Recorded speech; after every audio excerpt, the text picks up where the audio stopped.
اللہ تعالیٰ کا فرمان ہے، اور تم سب اللہ کی بندگی کرو، اس کے ساتھ کسی کو شریک نہ بناؤ، ماں باپ کے ساتھ نیک برتاؤ کرو، قرابت داروں اور یتیموں اور مسکینوں کے ساتھ حسن سلوک سے پیش آؤ، اور پڑوسی رشتہ دار سے، اجنبی ہمسایہ سے، پہلو کے ساتھی اور مسافر سے۔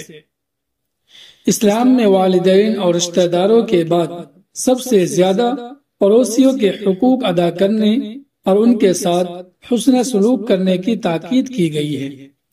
رسول کریم صلی اللہ علیہ وسلم کا ارشاد ہے، جبرائیل علیہ السلام مجھے پڑوسی کے بارے میں نصیحت کرتے رہے، یہاں تک کہ میں نے سمجھا کہ شاید پڑوسی کو بھی وارث بنا دیں گے۔ انسان پرسکون اور پرامن زندگی گزارنا چاہتا ہے، الجھنوں، تکلیف، تناؤ اور ٹینشن سے محفوظ رہنا چاہتا ہے۔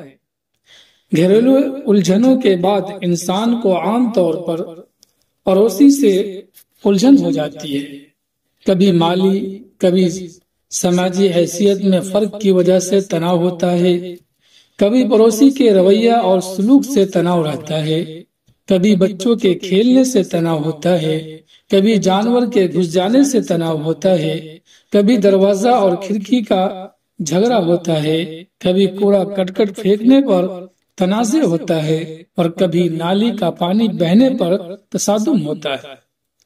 غرض کے پڑوسیوں کے مابین نا اتفاقی کے چھوٹے بڑے بہت سے اسباب ہوتے ہیں۔ اگر پڑوسی بدمزاج اور جھگڑالو ہو تو انسان کی زندگی دو بھر ہو جاتی ہے۔ اسی لیے نبی صلی اللہ علیہ وسلم نے برے پڑوسی سے اللہ کی پناہ طلب کرنے کی تعلیم دی ہے۔ آپ نے فرمایا، اگر پڑوسی شریف، سمجھدار، معاملہ فہم، دیندار اور مددگار ہو تو انسان کا محلہ اور ماحول جنت نشاں بن جاتا ہے۔ اسی طرح جہاں اسلام نے نیک بیوی کو انسان کی خوش قسمتی کی علامت قرار دیا ہے، وہیں اچھے پڑوسی کو خوش بختی کہا ہے۔ رسول پاک صلی اللہ علیہ وسلم نے 3 چیزوں کو انسان کی سعادت اور نیک بختی کی علامت بتایا ہے۔ نمبر 1 کشادہ مکان، نمبر 2 نیک پڑوسی، نمبر 3 قابو کی سواری۔ قرآن پاک کی آیت میں 3 قسم کے پڑوسیوں کو اللہ تعالیٰ نے ذکر فرمایا ہے۔ ایک وہ پڑوسی ہے جس سے خونی رشتہ ہے، دوسرا وہ پڑوسی ہے جس سے خونی رشتہ نہیں ہے مگر ہمسایہ ہے، تیسرا وہ پڑوسی ہے جو عارضی اور وقتی طور پر ہمسایہ ہو گیا ہے، جسے ہم نشین کہا جا سکتا ہے، یا کام کاج اور سفر کا ساتھی ہے۔ پڑوسی کے لیے ہمسایگی کافی ہے، اس کے لیے مالک مکان ہونا، ہم مذہب ہونا اور برادری کا ہونا ضروری نہیں۔ اسلام نے ان تمام قسم کے پڑوسیوں سے اچھا برتاؤ کرنے کی تعلیم و تلقین کی ہے۔ رسول پاک صلی اللہ علیہ وسلم کی متعدد احادیث میں پڑوسیوں کے حقوق کی تفصیل آئی ہے۔ اگر ان سب کو جمع کیا جائے تو معلوم ہوتا ہے کہ ایک پڑوسی کے دوسرے پڑوسیوں پر 6 حقوق ہیں۔ اول یہ کہ پڑوسی کو کسی قسم کی تکلیف نہ دے، ذہنی، جانی اور مالی نقصان نہ پہنچائے۔ رسول اللہ صلی اللہ علیہ وسلم نے فرمایا، اللہ کی قسم وہ مومن نہیں ہے، اللہ کی قسم وہ مومن نہیں ہے، اللہ کی قسم وہ مومن نہیں ہے۔ صحابہ نے پوچھا، کون یا رسول اللہ؟ آپ صلی اللہ علیہ وسلم نے فرمایا، وہ شخص جس کا پڑوسی اس کی ایذا رسانی سے محفوظ نہ ہو۔ نبی صلی اللہ علیہ وسلم کی مجلس میں ایک شخص نے ایک مسلمان عورت کا تذکرہ کرتے ہوئے کہا کہ وہ نماز بہت پڑھتی ہے، روزہ بہت رکھتی ہے اور صدقہ خیرات بھی بہت کرتی ہے، مگر اپنی زبان سے اپنے پڑوسیوں کو تکلیف پہنچاتی ہے۔ رسول اللہ صلی اللہ علیہ وسلم نے فرمایا، وہ جہنم میں جائے گی۔ اللہ اکبر۔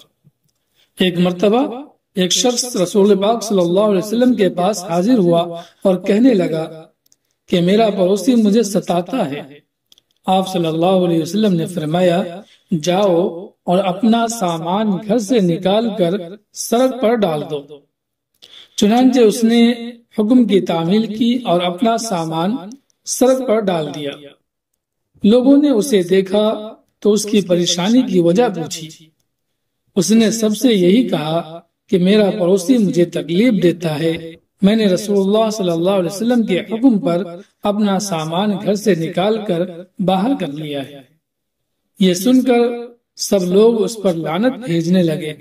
جب اس کے پڑوسی کو معلوم ہوا کہ سب لوگ مجھ پر لعنت بھیج رہے ہیں تو آ کر معذرت کی اور کہا گھر چلو، آئندہ کبھی تم کو تکلیف نہیں دوں گا۔ پڑوسی کا دوسرا حق یہ ہے کہ اس کی عزت و آبرو پر غلط نگاہ نہ ڈالی جائے۔ پڑوس میں رہنے کی وجہ سے انسان اپنے پڑوسی کے گھریلو حالات اور اہل خانہ سے زیادہ واقف ہوتا ہے۔ قریب ہونے کی وجہ سے ربط و ضبط بھی ہوتا ہے۔ ایسے میں پڑوسی کی بیوی یا بہو بیٹی پر غلط نظر ڈالنا بہت گھناؤنا جرم ہے۔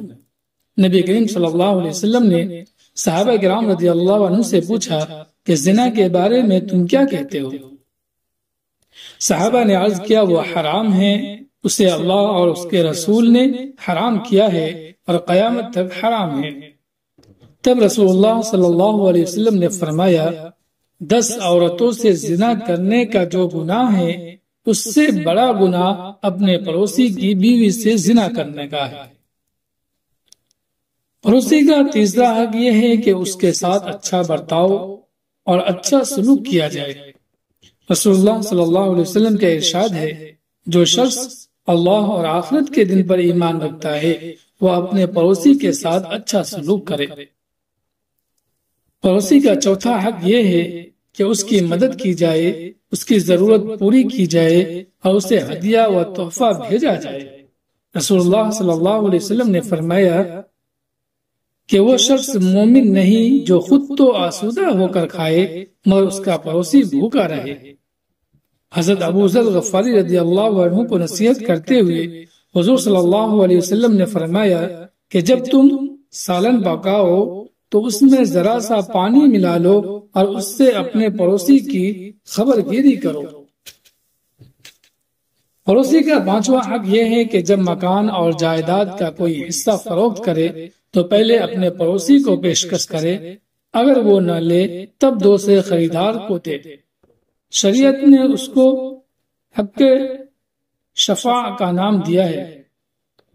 رسول اللہ صلی اللہ علیہ وسلم کا ارشاد ہے پڑوسی اپنے شفاع کا زیادہ حقدار ہے جبکہ دونوں کا ایک ہی راستہ ہو، اگر وہ موجود نہیں ہے تو اس کا انتظار کیا جائے۔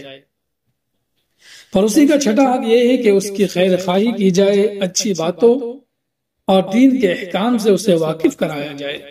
ایک جگہ اور ایک ساتھ رہنے کا دینی اور اخلاقی تقاضا ہے کہ پڑوسی کی خیر خواہی کی جائے۔ یوں تو ہر مسلمان سے خیر خواہی کرنا فرض ہے مگر پڑوسی خیر خواہی کا زیادہ حقدار ہے۔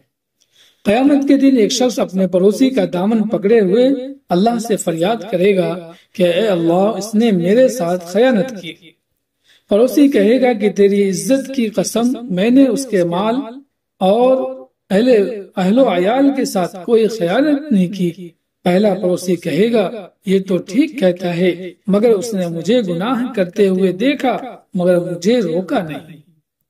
شہری زندگی میں جو لوگ اپارٹمنٹ اور فلیٹ وغیرہ میں رہتے ہیں وہ اکثر اپنے پڑوسیوں سے غافل رہتے ہیں۔ ان کو نہ تو اپنے اوپر والوں کی خبر ہوتی ہے اور نہ اپنے نیچے والوں سے سروکار رہتا ہے، بلکہ کبھی کبھی تو ایک دوسرے کو جانتے بھی نہیں، اپنے آپ میں مگن رہنے کو مہذب زندگی سمجھتے ہیں۔ ایک شاعر نے کہا ہے گرچہ ہے بہت فاصلہ دونوں کے دلوں میں، گرچہ ہے بہت فاصلہ دونوں کے دلوں میں، دیوار سے دیوار پڑوسی کی ملی ہے۔ اسلام نے پڑوسیوں سے ملنے، ان کے ساتھ حسن سلوک کرنے، ان کی خبر گیری کرنے، ان کا تعاون کرنے اور ان کی خیر خواہی کرنے کو مومن کی پہچان بتایا ہے اور معزز زندگی کی علامت قرار دیا ہے، بلکہ پڑوسیوں کی رائے کو انسان کی نیکی اور بدی کا ایک معیار بتایا ہے۔ رسول اللہ صلی اللہ علیہ وسلم کی خدمت میں ایک شخص حاضر ہوتا ہے اور پوچھتا ہے کہ مجھے اپنی اچھائی اور برائی کا علم کیسے ہو سکتا ہے؟ آپ نے فرمایا، جب تم سنو کہ تمہارے پڑوسی کہے کہ تم نے اچھا کام کیا ہے تو سمجھو کہ تم نے اچھا کام کیا ہے، اور اگر تمہارے پڑوسی کہے کہ تم نے برا کام کیا ہے تو سمجھو کہ تم نے برا کام کیا ہے۔ پڑوسیوں کے حقوق ادا کرنے اور ان سے اچھا سلوک کرنے کی اسلام نے جو ہدایت کی ہے، اگر ہم مسلمان اس پر عمل کریں تو ہمارا معاشرہ امن و سکون کا گہوارہ ہو جائے اور ہماری سماجی پریشانیاں دور ہو جائیں گی۔ اللہ تعالی ہم سب کو عمل کرنے کی توفیق دے، آمین۔ وآخر دعوانا الحمدللہ رب العالمین۔